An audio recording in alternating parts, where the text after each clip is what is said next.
Good evening, ladies and gentlemen. It is your Realtor Hugo here with another live. As always, ladies and gentlemen, thank you so much for tuning in and participating in yet another live.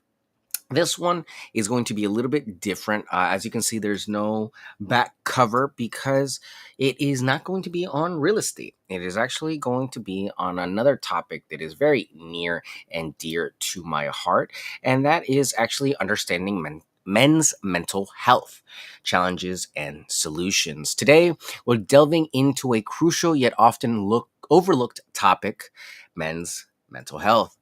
Why is it important? Because men's mental health is a crucial part of our overall health, and men are less likely to seek help. So, with June being Pride Month, there are also tons of pressures on men, and it's actually one of the highest points of the year when we see more suicides than ever before. So, our goal is to shed light on the unique challenges men face and explore effective solutions that can help break the stigma around men's mental health. According to the American Foundation for Suicide Prevention, men died by suicide at a rate of 3.88 times higher than women in 2020. Furthermore, only 1 in 4 men are likely to seek professional help for depression. Worldwide, nearly 510,000 men die from suicide each year, which is more than twice the rate of women. That is over 500,000 people that are passing away because of suicide. And a lot of it can be attributed to mental health. Cultural norms often dictate that men should be stoic and self reliant. This tough it out mentality can lead to harmful bottling up of emotions.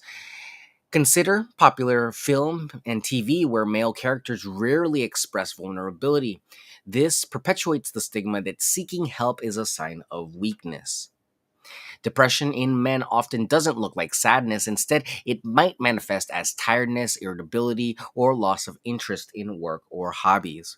Anxiety can cause men to withdraw from their social circles and can increase the risk of substance abuse as a coping mechanism. Many men feel that admitting mental health issues is a personal failure. This stigma can deter them from seeking the help that they need. There's also significant lack of awareness about mental health symptoms and treatments amongst men. Social support from friends, family, and community can significantly mitigate mental health issues. Simply knowing that support is available can be a lifeline. A study found that men with strong social ties have a 50% increased likelihood of survival over a certain period of time to those who with poor or insufficient social relationships. And these don't necessarily all have to be physical. We have seen that in practice, digital relationships can be just as effective. As humans, we need to socialize and to be part of society as well as um, leave an impact on a society. And community building online, community platforms online all serve some of that purpose to a lot of their users. Cognitive behavioral therapy, CBT, and other forms of psychotherapy have been shown to be particularly effective for men.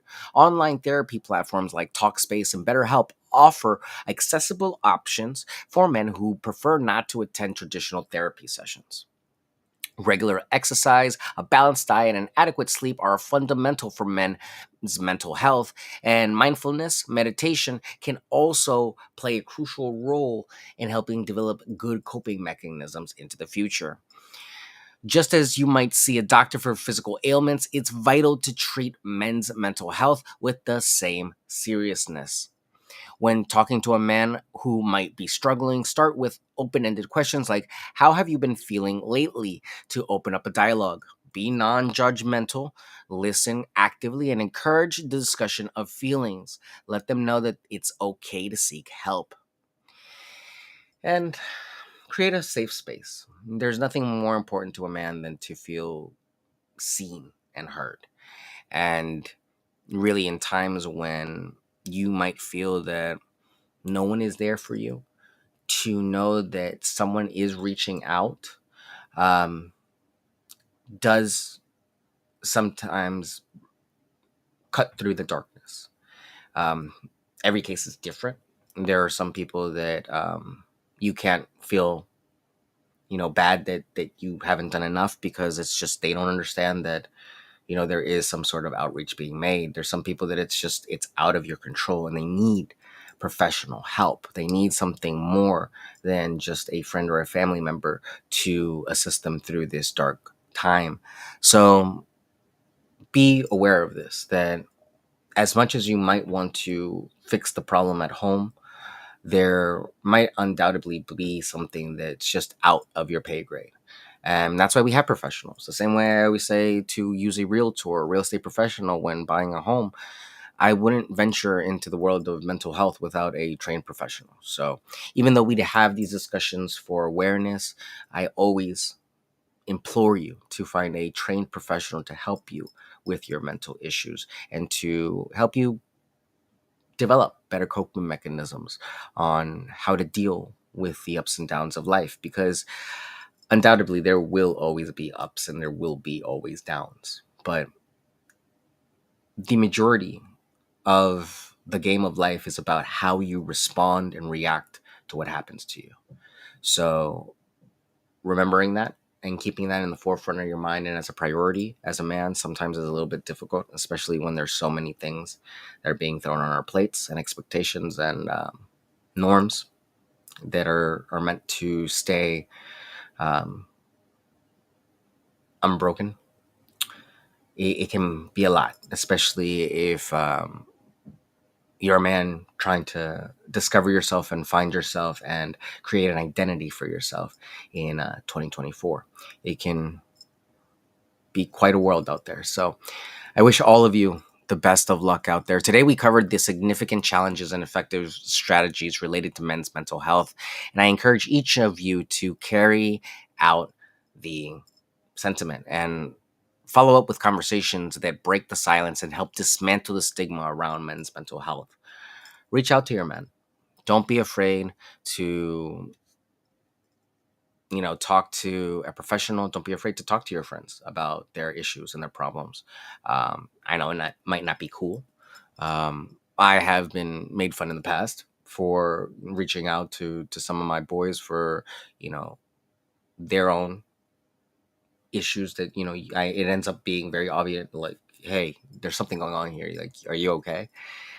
But it doesn't deter me from doing it, because at the end of the day, I know that when you don't see a light anywhere around you, the people that reach out to you will always stand out, and they really can make a difference. So don't ever think that you reaching out or just double checking is overstepping a bound, or maybe being presumptuous. You don't know how that one statement might really change somebody's life. So be kind to each other, be safe.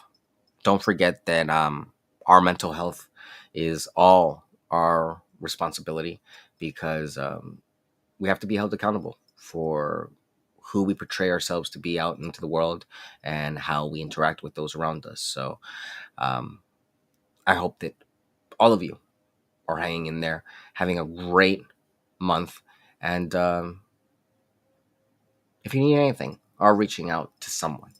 If not a colleague, coworker, friend, spouse, clergy member, someone, reach out to someone, because we don't want to lose any more people because they feel that they're alone. Because there's 7 billion people on this planet. We're not alone. And there are a million and one reasons I could talk about why we're not alone. But know that you are here for a reason. And believe me, it's always worth sticking around till the end. The story gets a lot better by the end. Take care, guys. Stay positive. We'll do more chats like this tomorrow. And then I'll be back on in a few minutes to do a real estate live. So we'll end off the night with something like that. All right. Take care. I'll talk to you guys soon. And